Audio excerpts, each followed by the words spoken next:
got an invitation and from center, and they asked me to talk about Taiwan's housing problem, but they want me to also mention about the housing problems in Bay Area. So it's kind of very challenging because they are talking about the housing challenges across two very different national settings is not easy. So in this talk, I will start from Taiwan's experience and use it as a way to think more broadly about the challenge of housing and the liberal free market system.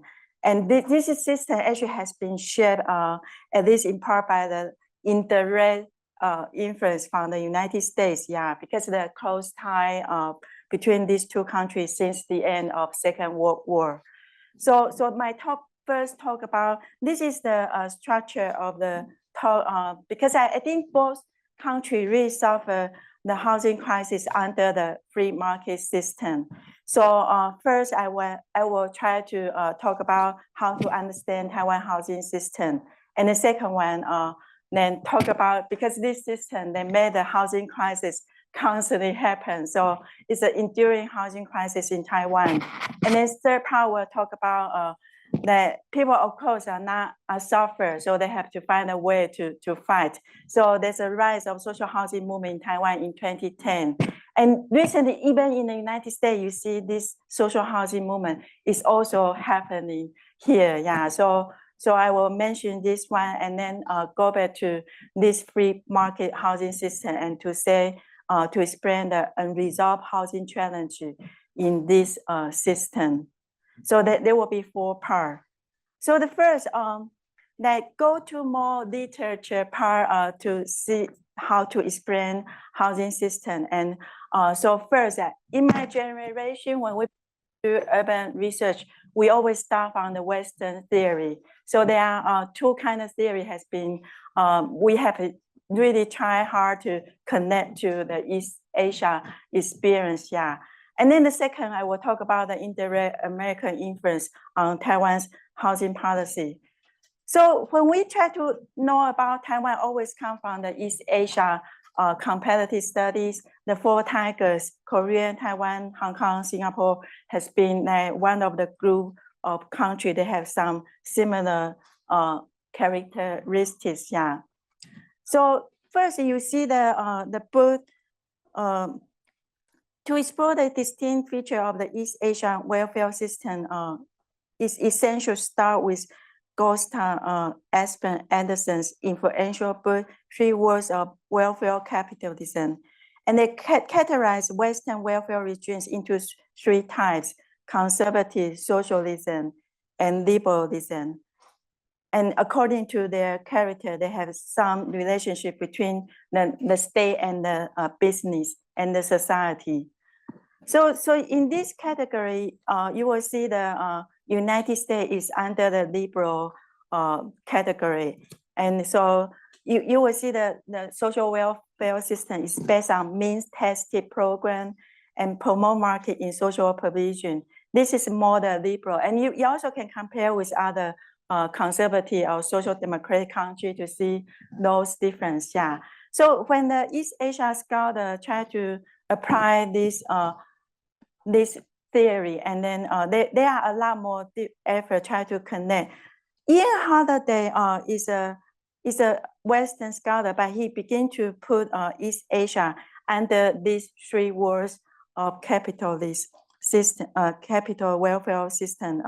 So you can see that based on that framework, Ian Holiday extended the analysis to East Asia, argued that the region's social policy framework can be categorized as productivist welfare capitalism, and where economic growth has historically been prioritized over the provision of social welfare.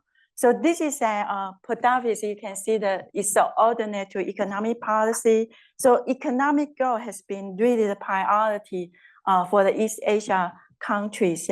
So that's why that kind of character you can see from this theory. It's useful because somehow you can really know why social welfare in East Asia has been quite minor for a long time. And you see that East Asia put economic growth as a priority.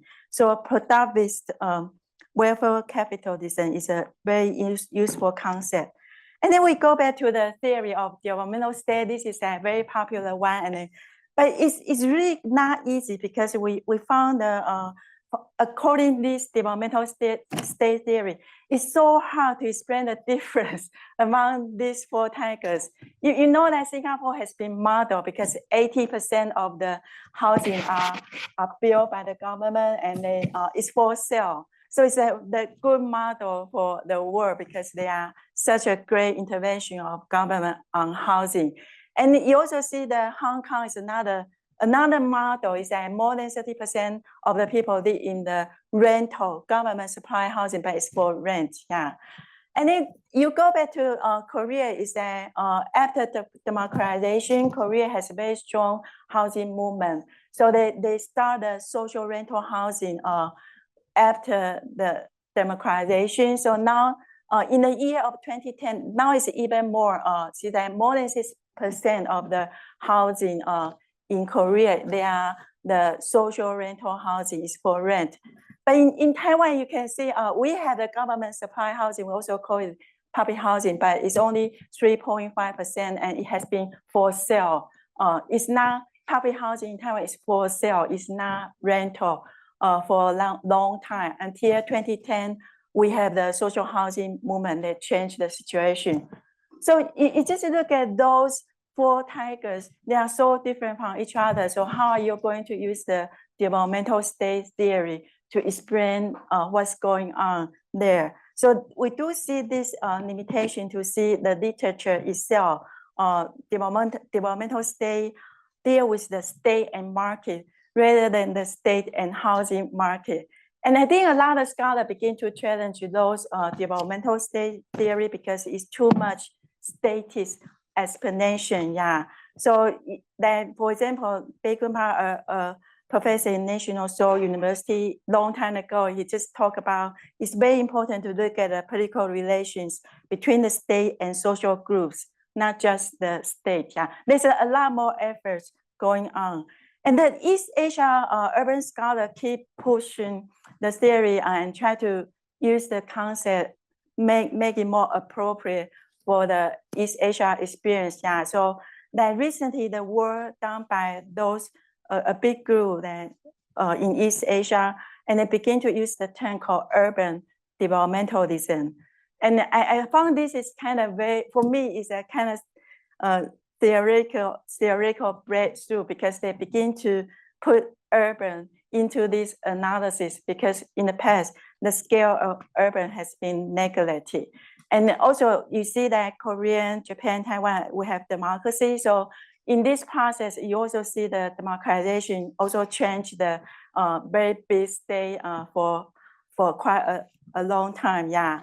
So, and I think another contribution, this scholar, they begin to really trace back to the urbanization in the past and to see how the urban system, all the policy system, how it's being formulated. So begin to put the Cold War and post-Cold War context into the analysis. It's very useful because when I begin to look at how Taiwan system has been developed, and then you have really go back to the during after Second World War, how this policy has been formed in this process, yeah. So in my editing where I work with Hyung Bang Shin is he's the chair now in geography in LSE in London, yeah. So in this book, we already find that in East Asia, there's a very interesting phenomenon, is a highly condensed nature of urbanization and industrialization in the late 20th century. During this process, so very fast industrialization and also very fast urbanization, very shortened time that happens, yeah. So you also see in the past, urban housing projects are targeted the upper and middle class population.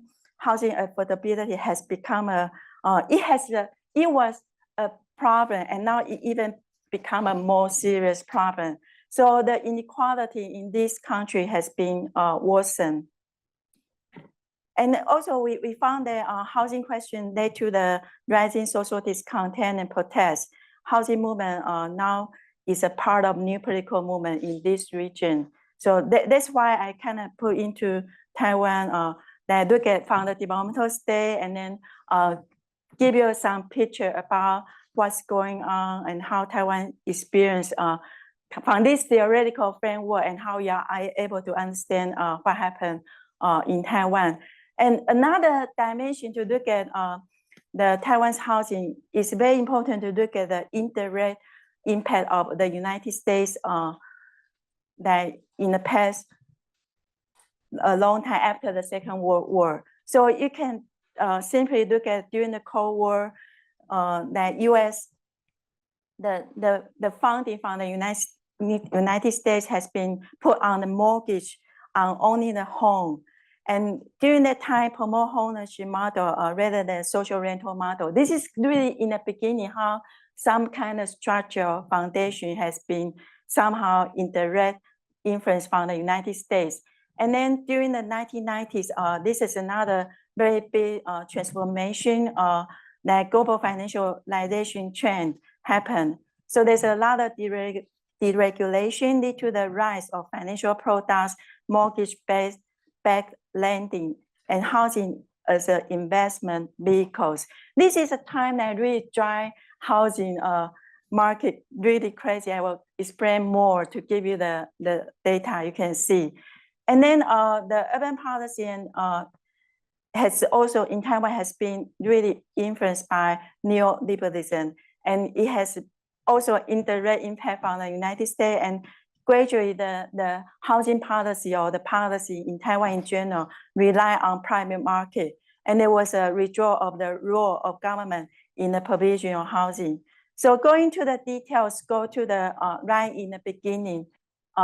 This show you the workers' housing in Taiwan after the war, and you can see the whole country itself has been destroyed quite much by the war. So when the KMT government come to Taiwan, and there's a huge shortage of housing. So there's a lot of different programs started, and this is one of the very interesting projects in called Workers Housing Project. And this is one show you this. It's not very clear, but you can see the housing behind those people, and there's a floor plan for workers housing. And this fund is coming from the United States Foreign Operation Administration, and it's the way that give the loan to the poor people and for them to build housing. And it kind of tracks back to the United States. This is also happening in the U.S. The FHA, the Federal Housing Association, they begin to provide loan to the veterans coming from the Second World War in the United States to encourage home ownership. And this kind of housing is also quite interesting because obviously it's so different from all the traditional housing in Taiwan. So it also a way trying to like provide the idea of modern living. And there's also an interesting change in Taiwan to see this modern architecture and modern way of life also have impact, yeah. But you do see this modern architecture is go with this kind of loan, and also the aid from the United States. They have a lot of expert and giving the advice, yeah. I mean, when the U.S. stopped the aid in 1965, Taiwan began to turn into the United Nations, but it's the same that the funding also for the mortgage and also to finance the construction of public housing. And Taiwan already also the time they begin to treat public housing as a part of the national economic development plan. But I just mentioned that there's different terms to talk about the housing provided by the government. So in Taiwan, we call it public housing, but it's the housing built by the government, but sold to individuals.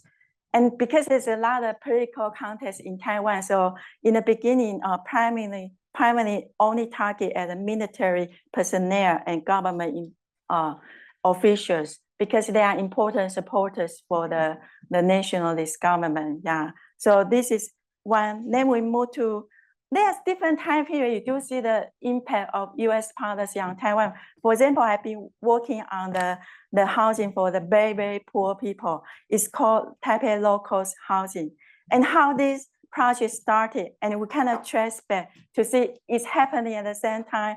It actually learned from the U.S. That because in the 60s, President Lyndon Johnson, he started a project called the War on Poverty. And this project has also some impact in Taiwan, give the ideas. So we also start this project for the very, very poor people. But ironically, it's kind of ridiculous that, that they started this project. And even later, there's a huge demand for the low-cost housing because this unit is not enough for the poor people. But this number maintained the same until 2010. The social housing movement started in Taiwan. Before that, this number never increased. Yeah.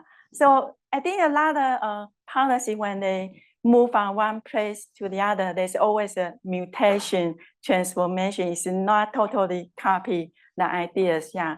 But you do see that kind of the structure or that kind of ideas has been put on, and it become one of the characters of housing system in Taiwan. This is how the impact, yeah. Then go to the 1990s, another big influence, because this time Taiwan and US have very huge trade imbalance. So US begin to put a lot of pressure on it, including Japan, Korea, and Taiwan, try to ask this country to deregulate financial market and exchange rates, yeah.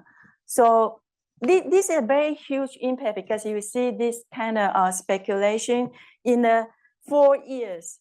I circle it 4 years. The housing price rose 3 times. Yeah, and you also see this kind of crazy situation also happen in Japan and Korea, because this sudden deregulation and the foreign capital will be able to go into the domestic market. There's huge influx of capital, and also in the domestic market, the deregulation also made the money be able to flow on the housing market. Yeah, and this is also in the time that Taiwan already have very high saving rates. So there's already a lot of capital in domestic. So huge capital, and then push the housing price to in a very terrible situation. So this is another impact I want to give quickly. And then final, the impacts, especially 1990s, the neoliberal ideas. It made the government begin to withdraw direct provision of public housing. And this idea actually come from the US. Actually, it has been started in 1974, but this Section 8 housing choice voucher that help the people to pay the rent at the private market. And it started from the 1974, but later this policy has been keep reform, and nowadays become one of the major part of housing for the low-income people in the United States. Yeah, so this is one of the major. So no fund has been provided to build additional public housing since the mid-1990s. And that in the US, affordable housing policy is subsidized to the private market via tax credits and rental assistance. There's a huge withdrawal of the government into the provision of public housing. This is what happened in the US. And Taiwan also have these ideas kind of affected by the US. And so in the Taiwan totally abolished all government housing departments.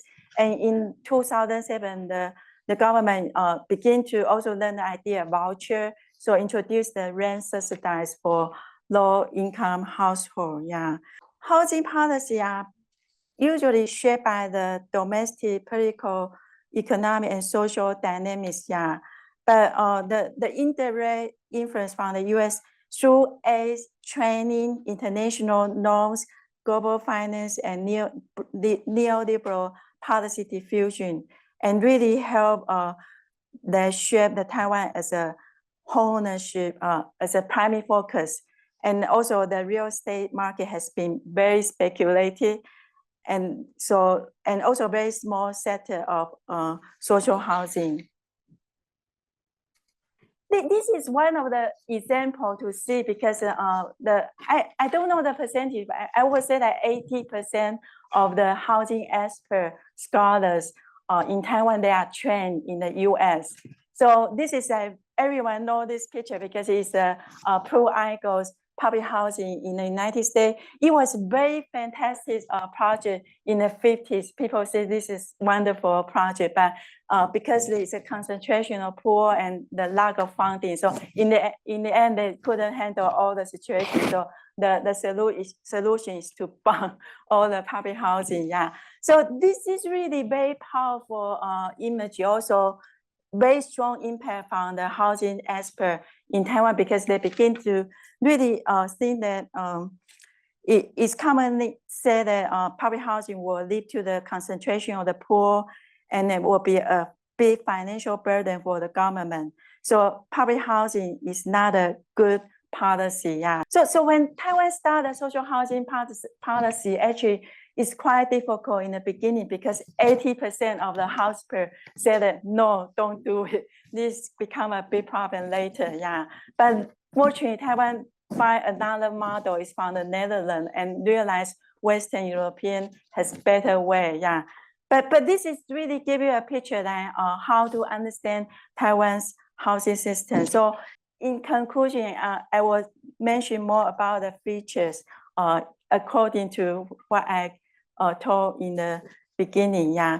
But you do see this kind of housing character made the housing crisis really impossible to solve. That it continued to rise the housing prices. It's so expensive. Yeah. So Taiwan's housing system is fundamentally built on a pro-homeownership model, where housing is treated primarily as a commodity and an investment vehicle. This market-centered approach has led to a persistent and unresolved housing affordability crisis that has lasted for decades. So, and then the very interesting character of Taiwan is called three highs. The three highs is called high home ownership rates, high housing vacancy rates, and high housing prices. Yeah, these three highs really reflect two key realities. That Taiwan really has a very serious crisis of housing affordability.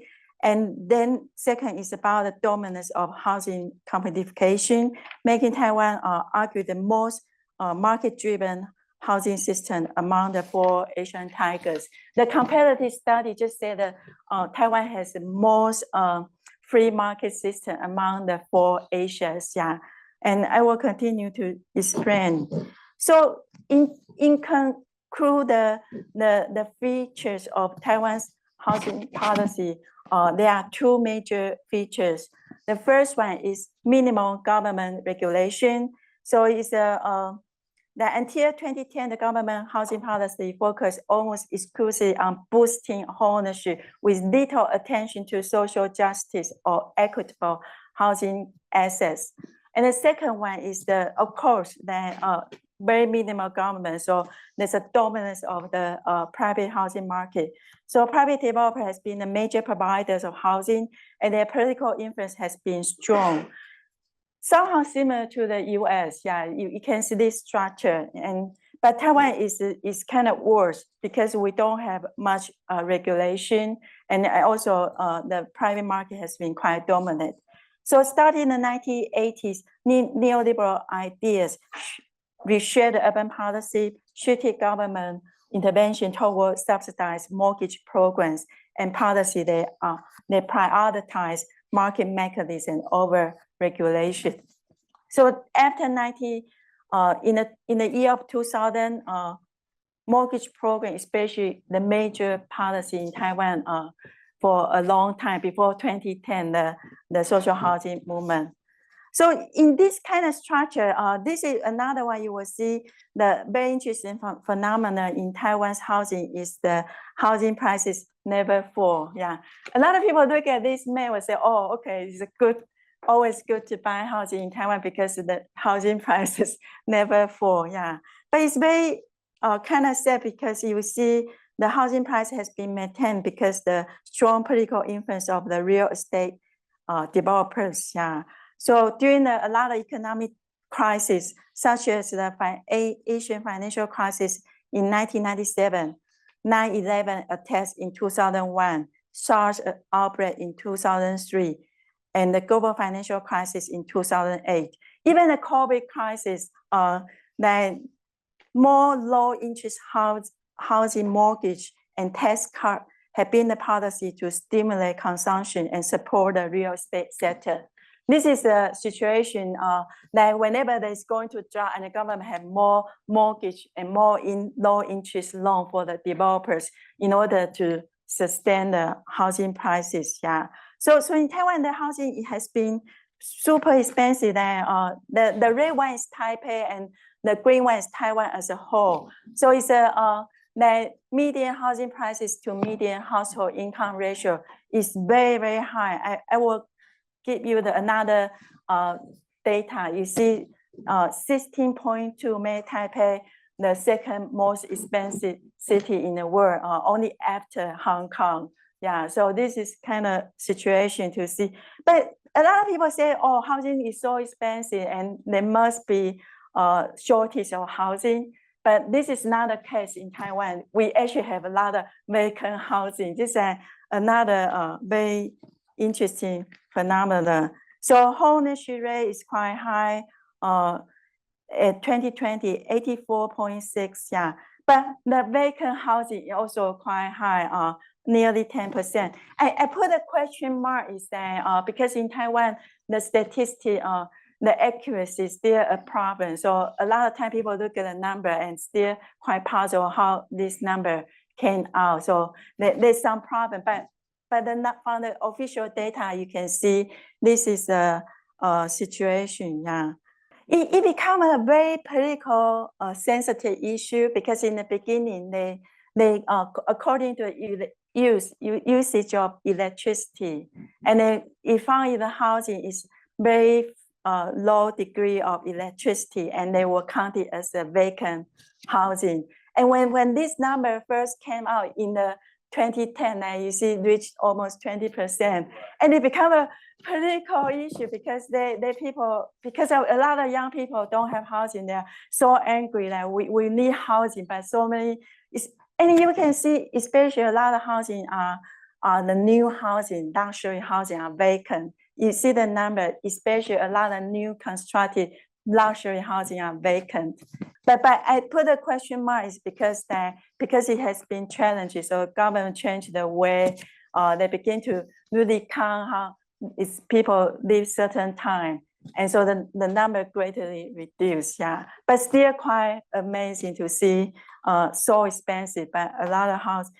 This is a situation. So, and it's very interesting to see the unique combination of the three highs really told you about housing as a target of investment. This is so obvious from there. And this is another number to say that the people who own houses, and this number, 15% own more than 4 houses. Yeah, this is a good investment. That's how I think that Taiwan does have an impact on the United States, but Taiwan is more a free market system. So this has made Taiwan even crazier in terms of all this housing speculation because the housing is very expensive, yeah. So that's why the society, of course, people are not happy. So in 2010, Taiwan started the social housing movements. And in the beginning of the movement, actually started from the disadvantaged group of people. And later, this movement gained a lot of support from the middle class people and also from young people. So it gets bigger and bigger. And it also become a very important political issue. So whenever the election, a huge discussion about social housing. So when the president, the previous president, when she was elected in 2016, and one of her policy idea is going to make the social housing right rise to 5% of all housing stock in Taiwan. So that's why this is one of the very big reasons she was supported by the young voters. Yeah. However, it's not easy to build social housing because it's expensive. So you see the progress is not huge because in the year of 2024, you look at the completed social housing, the percentage is not 5% yet. Yeah. But for me, have been working on the social, I have been really very touched about the movement because just imagine before 2010, Taiwan don't even have a term called social housing. And then you see this beautiful architecture. It has been really built by many different architects in Taiwan, and they always treat this as a once in a lifetime. They have an opportunity to build housing for the poor people. So they do their best. A very beautiful community design and a lot of consideration. They even have a daycare, elderly center, long-term care center within the housing units. Yeah. So I mean, nowadays in urban planning, people talk about 15-minute city. Like they want to build a city, everyone can walk everywhere within 15 minutes. And in this kind of social housing project, we say that 1 minute city because everything, they have shops, very beautiful design. And so I will cry that every time I go to the social housing project because you just imagine that we thought it's impossible, yeah, but now we make it possible. So it's amazing. And this is more recent real number. So it's almost 80,000 units even completed or under construction. And there are a lot more going to build. So it's a big success in Taiwan's housing history. Yeah. And then go back to the United States now. This is the one you are able to see. Taiwan is next to Hong Kong. And you can see San Francisco.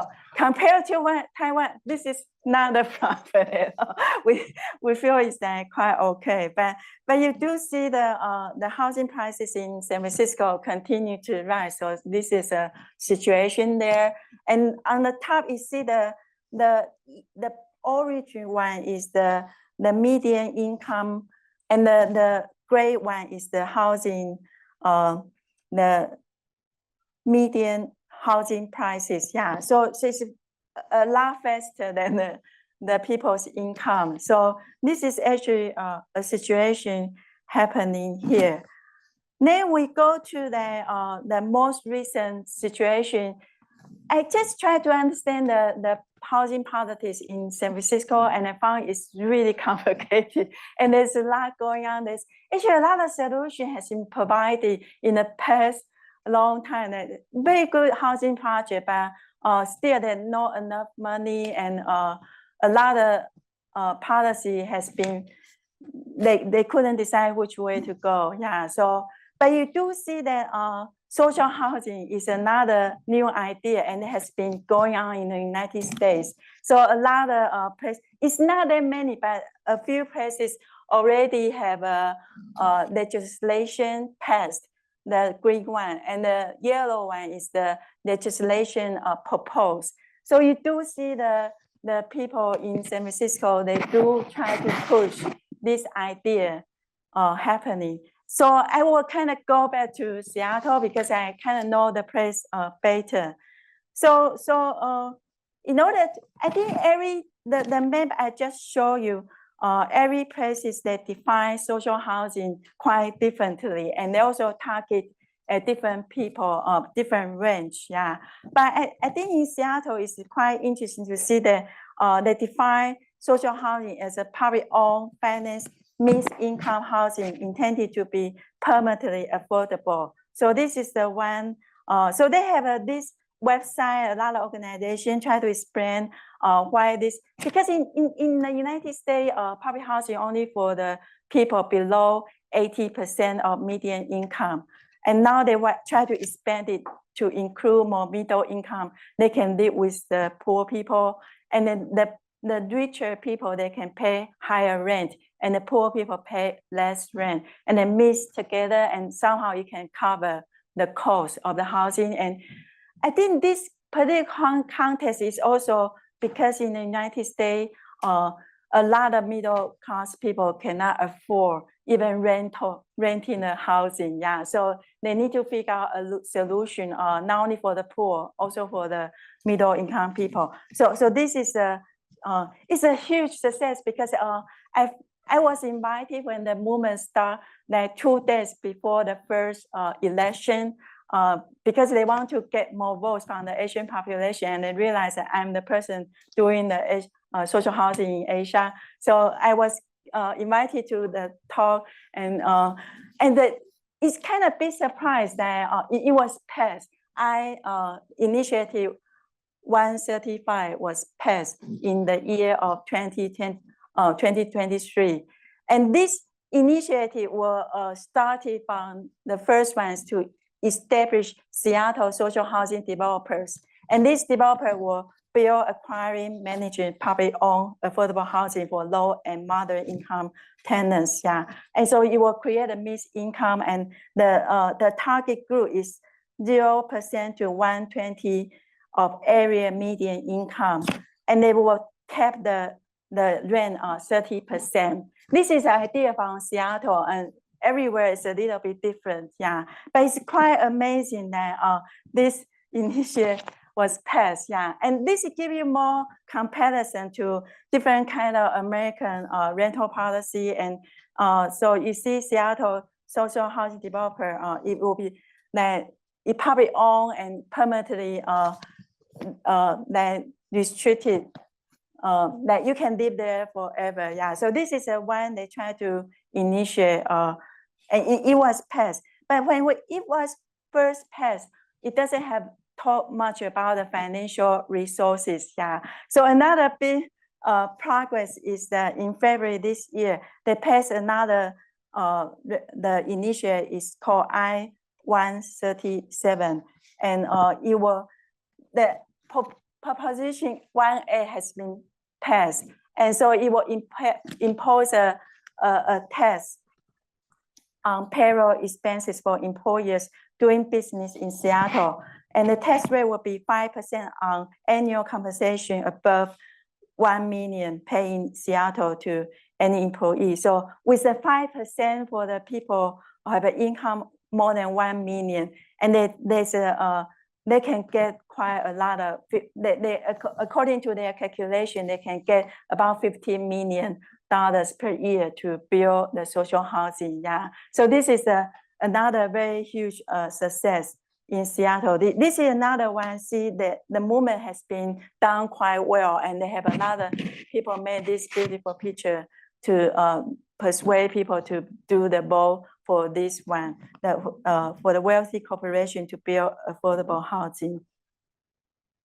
This movement not only in the United States or in Taiwan, Asia, but increasingly in Europe, because this neoliberal transformation and made a lot of European countries lose a lot of social housing. So in the past 10 years, they started this another European Union social housing movement. So they have this international social housing festival every 2 years, and now it's the 5th one. It's more like an organizing and advocacy events. Yeah. So then go to those movement and to see the crisis and the response, and then talk about social housing. And then we go to another final question, is about whether social housing can be the solution of the crisis in the Taiwan or the US, and whether we can solve these housing challenges in the liberal market system. So, but I go back to Taiwan again, because we do have social housing, but you kind of look at how the social housing has been offered, and you are very critical standard.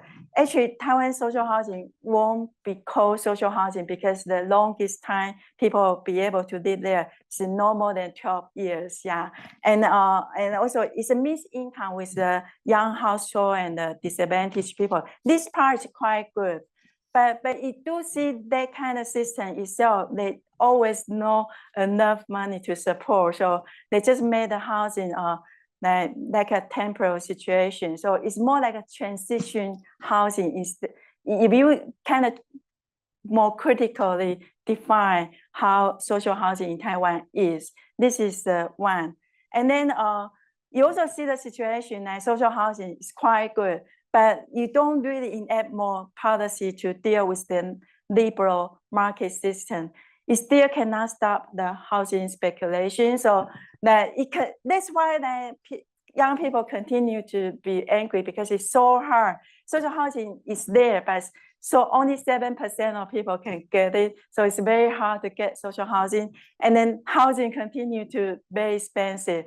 So in a way, you still need more structured way to change the system, not only social housing. But you kind of look at this is the one I especially propose for Taiwan to deal with the housing problems. So I think the most fundamental way we really should change the attitude to treat housing and to really treat housing as a basic need for the people. So that you will see in Taiwan's experience, you will see speculation on housing is detrimental to economic development because it impacts innovation and the cultivation of a new economy. This is happening in Taiwan, that a lot of new business is very hard to start because the rent is too expensive. And then you also see that housing speculation worsens social and generational inequality. It can lead to more social unrest and prevent social coherence. Yeah. This is also happening, that a lot of angers among the young people. And then you will see the housing is a method to store wealth, go against environmental sustainability. This is one I kind of feel Taiwan should change. Yeah. So somehow you also can apply to the US, because we really based on this free market, liberal market system. There's some fundamental problems. You have to really go into the basic. Especially when I travel back and forth to Europe and Taiwan, US, and I begin to realize the ideology is so different. And then without all this fundamental attitude can be established, it's very hard to change the system. This is my opinion. But I do see that people in social housing are very optimistic. They look at the American system. If the social housing can increase to 20%, and it's like not only for the poor people, this can be a good solution for the US. So I think that the movement just started and you continue to get bigger in the future. So I always like to, we still have time, so I show this social housing is built by a Dutch architect in Kaohsiung. It's a pretty nice project, but from the way they explain their housing project, you can see housing is not only housing, it's a part of the city, and also the very important relations among the people who live there. So I use this one to conclude.